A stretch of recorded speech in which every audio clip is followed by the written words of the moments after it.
Hi hello welcome to 24/7 news TV. ఈ రోజు మనతో పాటు కాంగ్రెస్ లీడర్ కార్తిక్ గారు ఉన్నారు. నమస్తే సార్.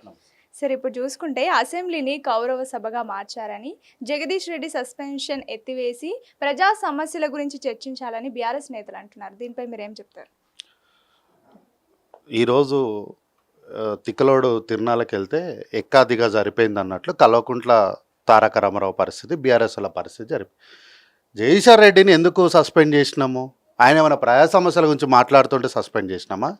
తిక్కలోన్లాగా స్పీకర్ ఆడ ఒక దగ్గర నుంచి మీరు నన్ను చైర్ని అడ్రస్ చేయండి, చైర్ని మీరు ప్రశ్నించకండి, రూల్ బుక్లు ఉంది అని చెప్పి ఆయన మాట్లాడుతుంటే సభని సొంతంగా అది అహంకారంగా మాట్లాడుకుంటే మరి సస్పెండ్ చేయకపోతే ఏం చేస్తారమ్మా? మరి ఆయన ప్రజా సమస్యలపైన సమస్యలు ఏమన్నా సమస్యల గురించి మాట్లాడాలి. ఇంతకుముందు ఇదే జగదీశ్వర్ రెడ్డి గారు కోమటిరెడ్డి వెంకటరెడ్డి గారిని ఉద్దేశించి ఆయన మాట్లాడేటప్పుడు ముందు మన చెక్ పోస్టుల కాడ డ్రింక్ అండ్ డ్రైవ్ పైప్ పెట్టి చెక్ చేసినట్టు ఆయన చెక్ చేయండి అని అన్నారు. ఆ రోజు ఏమైనా అన్నామా మేము? అంటే మీకు సరేలే మీ పైన ఉపేక్షించి ఓర్పుగా సహనంతో ఉంటున్నాం కదా అని చెప్పి ప్రభుత్వాన్ని మీ ఇష్టానికి మాట్లాడుకుంటే ఆఖరికి సరే మంత్రి గారిని అన్నారంటే సభ్యులు పార్టీల మధ్యలో అన్నారు. స్పీకర్ గారిని ఈ సభని సొంతం కాదు అని అంటే నీకు ఎంత ధైర్యం ఉండాలి? ఒక స్పీకర్ చైర్ని నువ్వు అట్లా అనడానికి మీరు అంత సాహసానికి వెళ్ళినారంటే మీ ఉద్దేశాలు ఏంది? అంటే మీరు అధికారంలో ఉన్నప్పుడు సంపత్ కుమార్ గారు కేవలం పేపర్లు ఇట్లా పైకి ఎగిరేస్తేనేమో మీరు ఆయనను పూర్తిగా సస్పెండ్ కాదు, మీరు మొత్తం వెలివాడలో నిలబెట్టవచ్చు.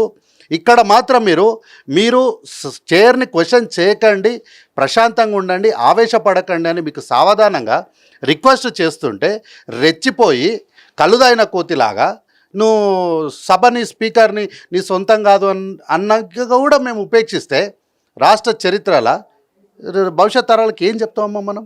కాబట్టి కల్వకుంట్ల చంద్రశేఖరరావు అండ్ టీం బీఆర్ఎస్ వాళ్ళు మాట్లాడేది ఏంటి అంటే ఎట్టి పరిస్థితుల్లో మాకు అధికారం కావాలి, ఈరోజు ప్రభుత్వాన్ని అనడానికి ఏదో ఒక పాయింట్ కావాలి వాళ్ళకి, అంతే. ఇన్స్టాగ్రామ్ నుంచి ఇన్ఫ్లుయెన్సర్ని పిలిపించారు, వాళ్ళు ఎవడు వస్తలేడు, ఈ తలతికలంతో మేమేంద్రపై పనిచేసేది, మా ఇన్ఫ్లుయెన్స్ మేము చేసుకుంటా, నీతో నేను మేము పనిచేసేదని వాళ్ళు డేటు అనౌన్స్ చేస్తే ఈరోజు మీరు ఆయనను పూర్తిగా సస్పెండ్ కాదు, మీరు మొత్తం వెలివాడలో నిలబెట్టవచ్చు. ఇక్కడ మాత్రం మీరు చైర్ని క్వశ్చన్ చేయకండి, ప్రశాంతంగా ఉండండి, ఆవేశపడకండి అని మీకు సావధానంగా రిక్వెస్ట్ చేస్తుంటే రెచ్చిపోయి కలుదైన కోతిలాగా నువ్వు సభని స్పీకర్ని నీ సొంతం కాదు అన్నగా కూడా మేము ఉపేక్షిస్తే రాష్ట్ర చరిత్రల భవిష్యత్ తరాలకి ఏం చెప్తామమ్మా మనం? కాబట్టి కల్వకుంట్ల చంద్రశేఖరరావు అండ్ టీం బీఆర్ఎస్ వాళ్ళు మాట్లాడేది ఏంటి అంటే ఎట్టి పరిస్థితుల్లో మాకు అధికారం కావాలి, ఈరోజు ప్రభుత్వాన్ని అనడానికి ఏదో ఒక పాయింట్ కావాలి వాళ్ళకి, అంతే.